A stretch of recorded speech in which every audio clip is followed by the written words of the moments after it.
हम गीता मलिक अहाँ सबके प्रणाम करते। हम एक अहाँ सबके जितिया पाबनि के गीत सुनाबे छी। आशा कर नीक लागल। सुनियो, सुनकर वीडियो के लाइक कमेंट कर देव। गीत के सब गोटा एक बेर पूरा जरूर सुनब।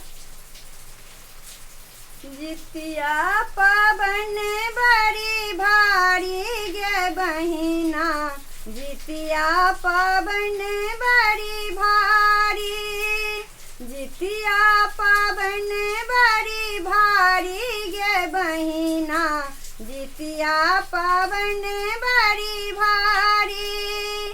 पिया जी सँ कही का साड़ी मांगेबै, पिया जी सँ कही का साड़ी मांगेबै, भरबै में फल फूल डाली गे बहिना, जितिया पाबनि बड़ी भारी, जितिया पाबनि बड़ी भारी गे बहिना, जितिया पाबनि बड़ी भारी। माछ मरुआ हम नहाय खाय दिन करबै, माछ मरुआ हम नहाय खाय दिन करबै, चूड़ा दही पितर पितराइन गे बहिना, जितिया के पाबनि बड़ी भारी, जितिया के पाबनि बड़ी भारी गे बहिना, जितिया के पाबनि बड़ी भारी।